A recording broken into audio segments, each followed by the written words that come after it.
What happens when a king's closest confidant becomes his greatest enemy? A man who once held the power to control England's fate, only to fall victim to betrayal, scandal, and a brutal execution. Today, we uncover the shocking story of Hugh Despenser, the king's most trusted advisor, whose ambition led to a public, humiliating death that would erase his name from history. In the world of medieval politics, loyalty could be both a blessing and a curse. It was a world of constant scheming, shifting allegiances, and backstabbing, especially in the royal court. One man, once a rising star in England's court, would come to learn this lesson the hard way. Hugh Despenser the Younger was a man who rose from nobility to wield unimaginable power as the king's closest advisor.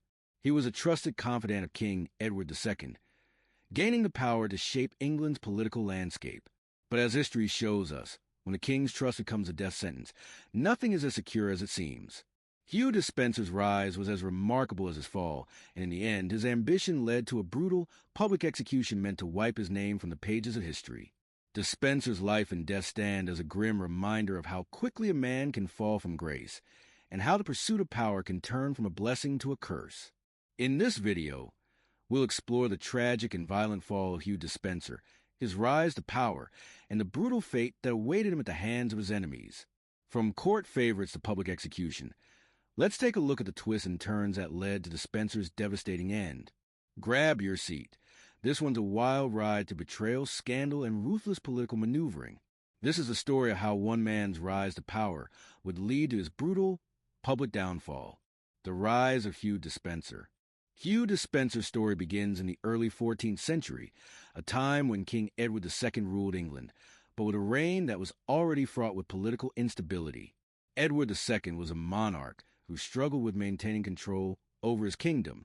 He was not a particularly strong or decisive ruler, and his reign was marred by his failure to control the powerful nobles and factions within the realm. Instead of focusing on diplomacy and strategy, Edward II was more preoccupied with his personal relationships, especially with his favorites, who held more power than they should have. Into this climate of instability came Hugh Despenser. Born into a noble family, Despenser was not an outsider, but he was still a relative newcomer in the high echelons of the English aristocracy. However, Despenser's ambition was apparent from the start. He did not wait around for his fate to unfold. He took control of it. His talents in the court quickly caught the eye of King Edward II, who was eager to surround himself with loyal and capable advisors. But Edward also had a soft spot for favorites, those who could be trusted to hold power close to him. Despenser quickly rose through the ranks, using his charm, cunning, and political savvy to make himself indispensable to the king. He became more than just an advisor. He became Edward II's closest confidant.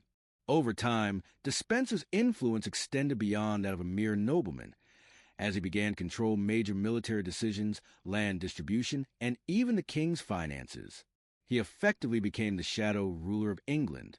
Despenser's rapid rise to power was not without consequences.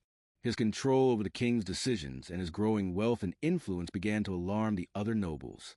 To them, he was an outsider who had no place in the circles of power.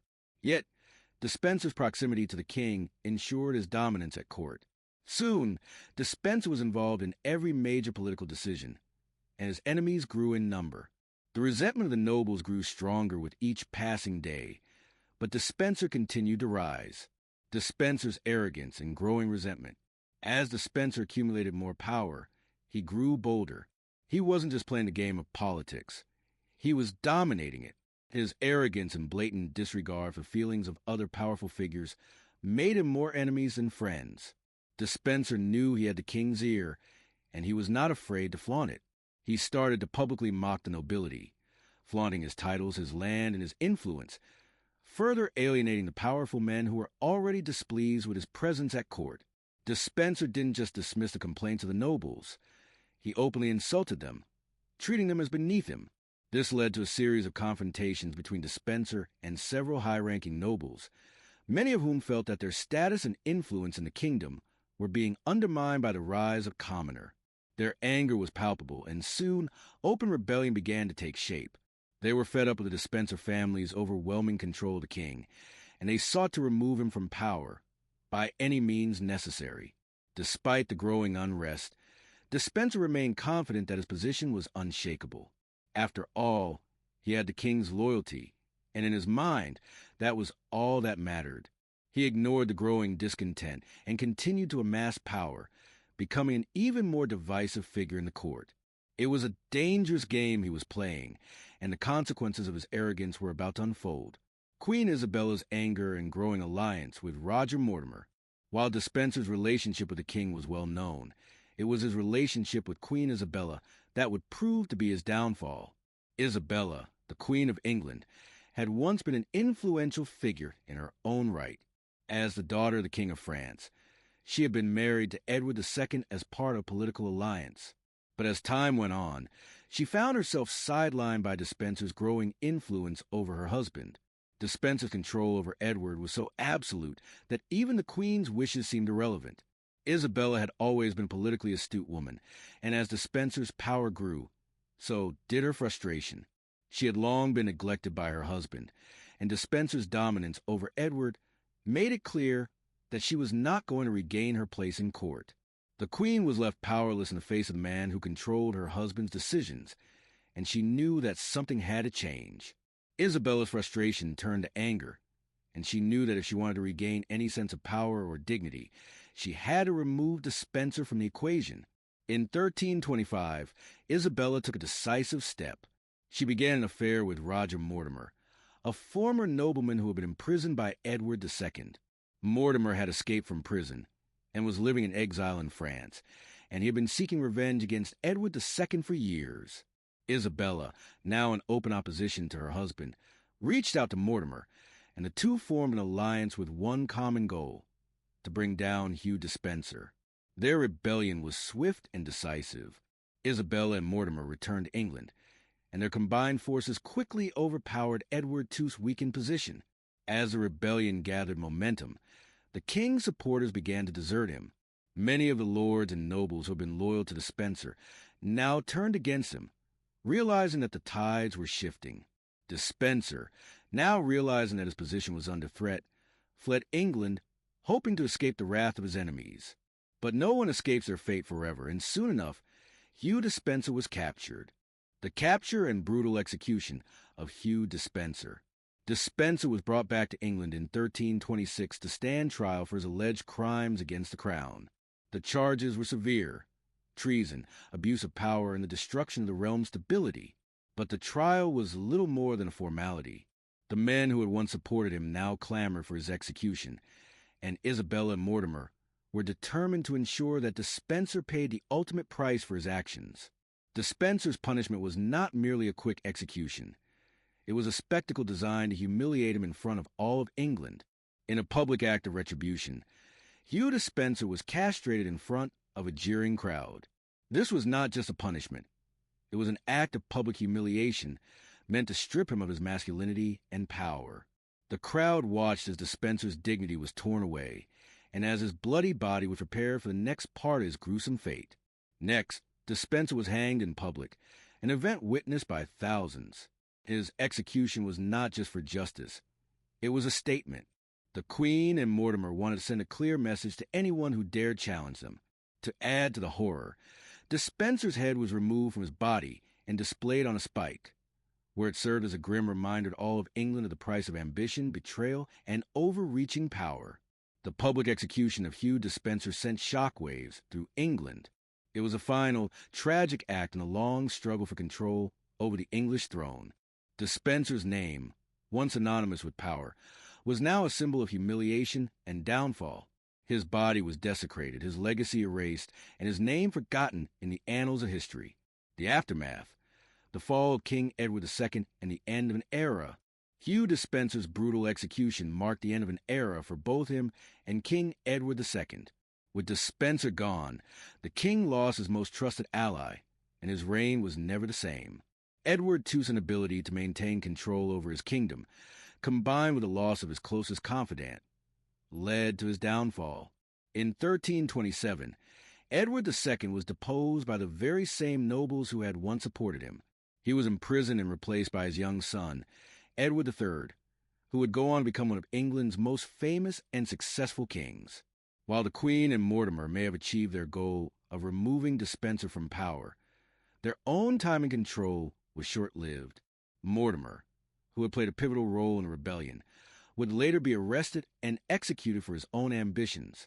But that's a story for another time. The aftermath, political ramifications of Despenser's death, the execution of Hugh Despenser, not only ended his life, but also marked a significant shift in the political landscape of England. The consequences of his death rippled through the kingdom, affecting the way the monarchy was viewed by both the nobility and the common people. Despenser's fall demonstrated the fragility of power in the royal court and illustrated how the relationship between the monarch and his advisors could change in an instant. Before his death, Despenser had been the very symbol of the unchecked power of the royal court. His influence over Edward II had been so profound that many people in the kingdom saw the king as little more than a puppet, with Despenser pulling the strings. This created a sense of unease among the common people, who viewed the concentration of power in the hands of one man as a dangerous precedent. Despenser's execution was, therefore, not only a personal vendetta by Queen Isabella and Roger Mortimer, but also a political maneuver to restore balance to a court that had been deeply unbalanced by his overwhelming influence. In the aftermath of his death, the English nobility began to regain the power they had lost under Despenser's rule. The nobles who had supported Queen Isabella's rebellion were now in positions of power, and they worked quickly to dismantle the system of favor that had been established under Edward II. This shift in power marked the beginning of a new political era in England, one where the monarchy would have to navigate more carefully the relationships it built with the nobility and the people.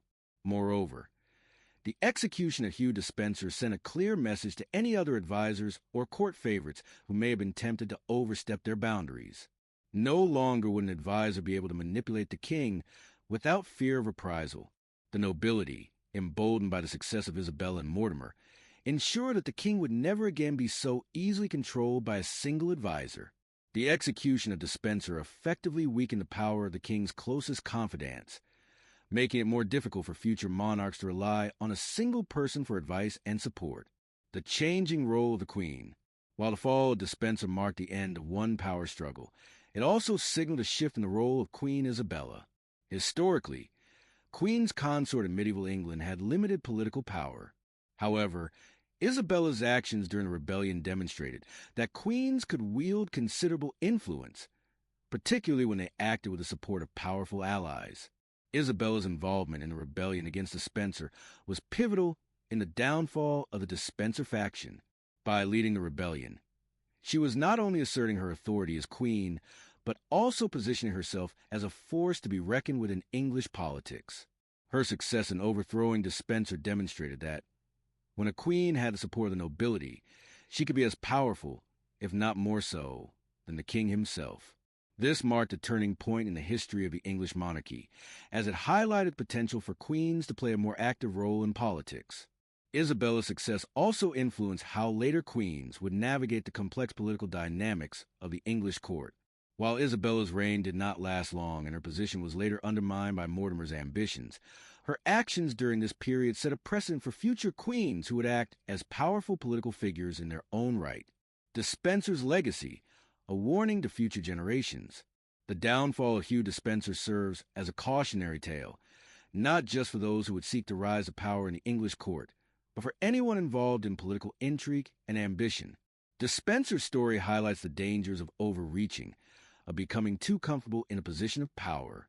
Despenser was a man who thought he was invincible, that his bond with the king would protect him no matter what. Yet, in the end, his arrogance led to his destruction. The story of Despenser's rise and fall also shows how quickly fortunes can change. One day, you could be the king's closest advisor, controlling the future of a nation, and the next day, you could be hanging from a scaffold, your body mutilated and your legacy erased. It is a stark reminder of the fragility of power and the consequences of not recognizing one's own limits. Furthermore, Despenser's legacy remains a symbol of the dangers of unchecked influence. His ability to control Edward II and manipulate the political landscape of England created an atmosphere of instability. His death marked the end of a period of concentrated power, where one man's ambition had dictated the kingdom's fate. The execution of Hugh Despenser was not just a personal revenge, but a restoration of balance in a kingdom that had been thrown into chaos by his dominance. The rise and fall of Hugh Despenser is a story of ambition, betrayal, and the unforgiving nature of power. It serves as a dark reminder that loyalty in the court of a king is never guaranteed, and even the closest of confidants can fall from grace in the blink of an eye. If you found this story fascinating, make sure to give this video a like, share it with your friends, and subscribe to the channel for more deep dives into history's most shocking tales. Don't miss out on our next episode. Who knows what other dark chapters of history we'll uncover? Thanks for watching.